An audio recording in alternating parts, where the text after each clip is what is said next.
係 Bobo， 歡迎嚟到 feversound.com。 喺正式開箱之前，同提大家，如果想收到最新嘅影音資訊、產品評測或者教學影片，記得訂閱 feversound.com 嘅 YouTube channel， 訂閱埋 Facebook 同 IG， 一有最新嘅消息咧，就會喺呢啲 social networking 同大家分享噶啦。而大家中意呢條片嘅話，記得 CLS、comment、like 同埋 share， 咁呢三部曲咧就可以將呢條片 fit 到俾更加多人睇噶啦。咁我哋今日要講嘅咧就係呢一隻 Edifier Neo Buds Pro 2， 咁我就攞佢出嚟先。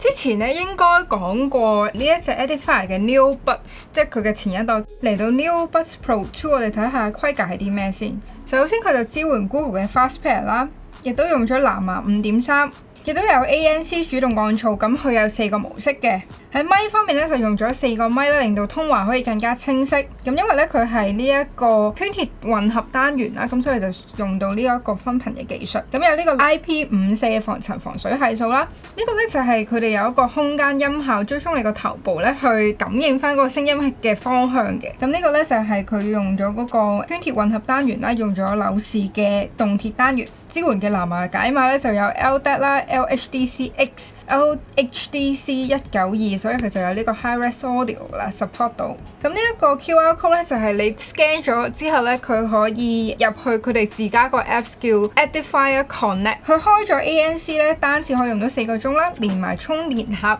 多12個鐘。咁 ANC 冇開嘅時候咧，就可以單次用到5.5個鐘啦，再加多16.5小時嘅。咁佢個充電盒亦都有快速充電啦，15分鐘充電咧就可以用到2個鐘。咁我哋而家開箱睇下佢入面有啲咩先。咁打開一睇就睇到 Edifier 佢嗰個名。佢每一個盒之前都係有呢一個好似錄音室嗰啲隔音棉咁樣。咁隻機就喺呢一度啦。打開呢一樣呢度嘢都有眼燈，耳機就係咁樣嘅。打開導管就係咁樣啦。咁呢度亦都有磁石嘅設計啦，就有個袋可以俾你袋翻住隻機啦，入面有一啲畫毛質地都幾貼心。跟住咧呢度咧就係有成6對嘅移膠可以俾你換嘅，咁同埋因為佢係用 Type C 充電嘅，咁所以亦都跟翻一條 Type C 嘅充電線。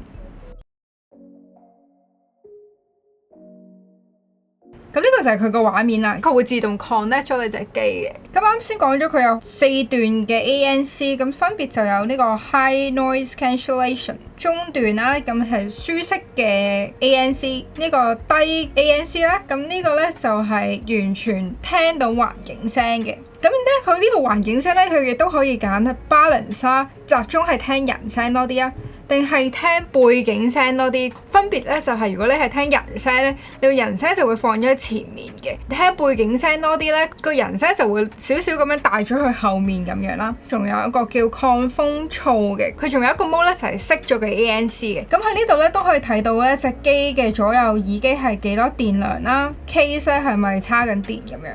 撥去另一頁咧，第一個咧就係音樂 mode 啦，第二個咧就係遊戲 mode 啦，第三個咧就係一個360度環迴聲模式嚟嘅。咁佢會 detect 你個頭嘅轉向啦、喐動啦，調節嗰個聲音應該係從邊一個方位嚟嘅。咁我會覺得呢個 mode 咧都幾適合你平時睇戲啦，咁個代入感會強啲。咁 game mode 咧就會主要令到嗰個聲音動態會多啲啦，同埋嗰個亮感會足啲嘅。仲有呢一個咧就係佢一個 sound effect 啦。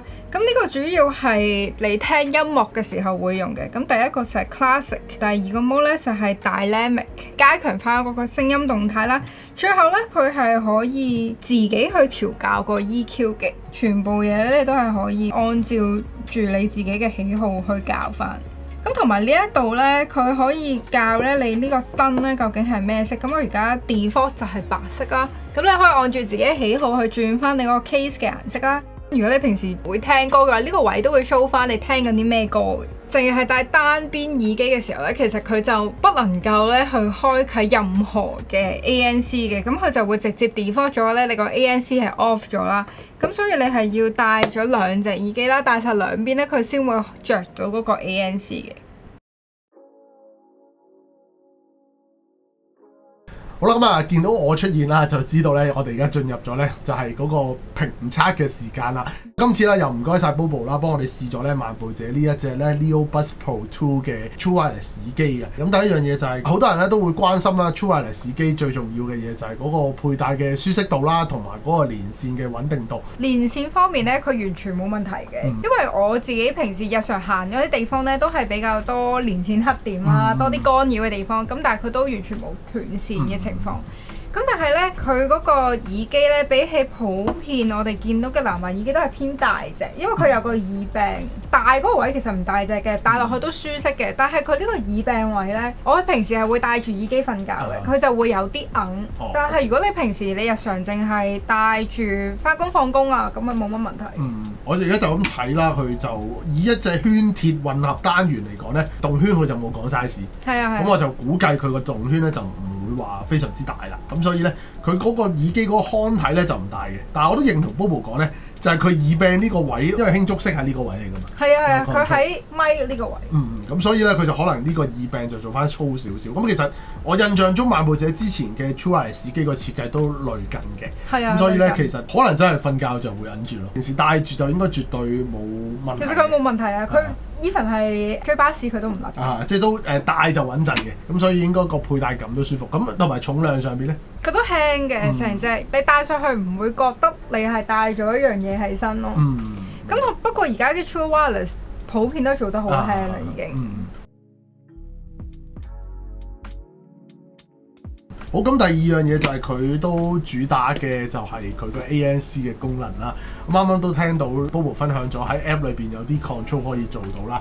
咁啊，其實你自己覺得佢個 ANC 個表現又係點咧？佢應該係 ANC 嚟講咧比較勁嗰批 ANC 嚟嘅。當我開到真係最高嗰個 ANC 咧，佢係會好似真係入咗密室咁樣，好似錄音室咧，你有晒嗰啲隔音棉，隔晒所有聲喺出面咁樣。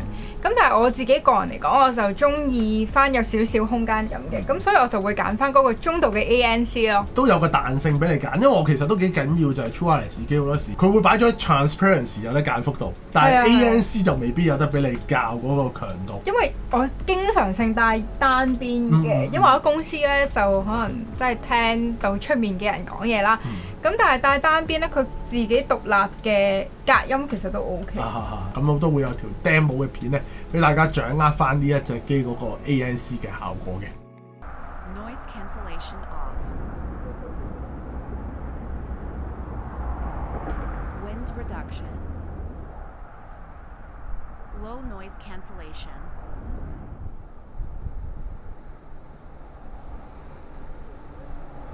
Medium noise cancellation. High noise cancellation. Ambient sound.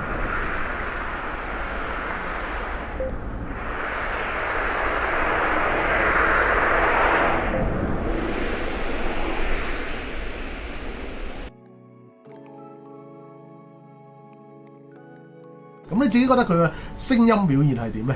佢其實咧三頻都比較平均一啲嘅，佢唔算特別有一樣嘢突出，但係佢加埋一齊咧，佢係聽得好舒服嘅。咁同埋如果長時間聽嘅話咧，佢都係十分之耐聽，我自己覺得。咁我試嘅時候，我係開嗰個音樂模式，再加 classic 模式去聽。OK，咁啊，另外嗰兩個模式，咁你又覺得個表現上邊有啲咩唔同咧？因為另外一個係 game mode，同埋另一個就叫 dynamic 嘅。我覺得佢哋類似嘅，都係增加翻嗰個線條嘅幅度咁樣咯。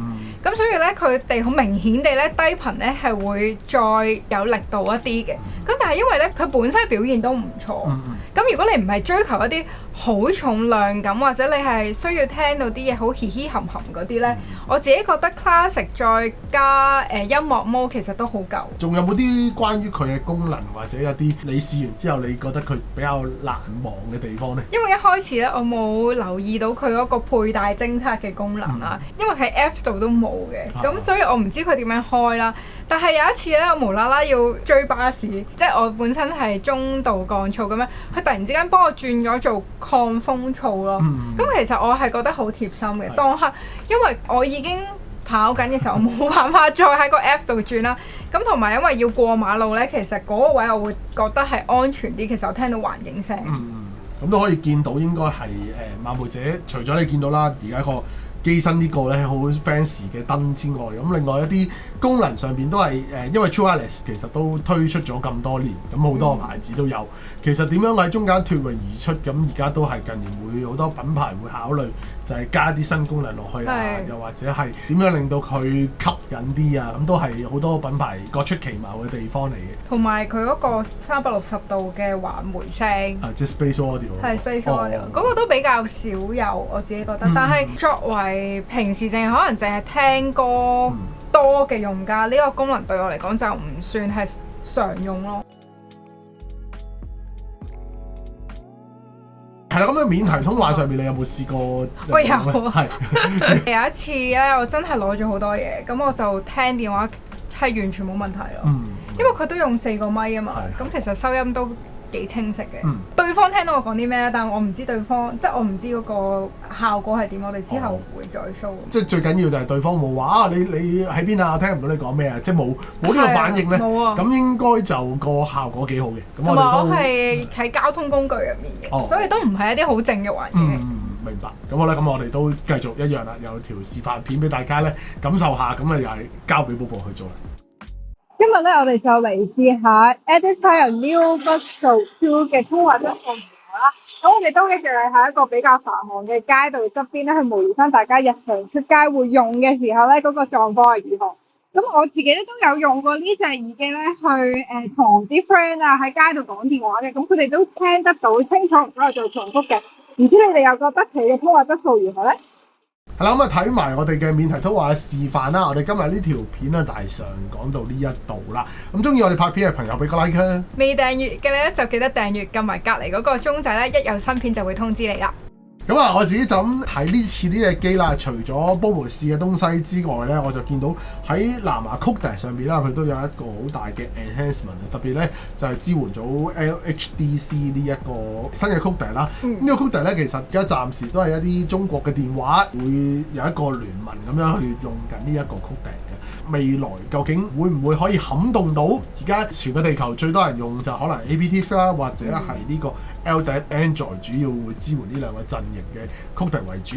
咁究竟 LHDC 會唔會反向會令到咧其他嘅一啲電話嘅廠商開始支援咧？咁大家都可以拭目以待嘅。咁但係咧，如果你嘅電話已經本身支援到呢個 Codec 咧，我覺得今次嘅 Neo Buds Pro 2啦，可能就會有更大嘅 enhance 啦。非常多謝 Bobo 嚟幫手我哋做呢個 review 啦。有咩意見都可以喺下邊留言。如果大家對呢隻機有啲咩想知咧，都可以留言俾 Bobo。咁我問翻 Bobo 叫佢覆翻嚟啦。今日大致上講到呢一度，下條片再見，拜拜。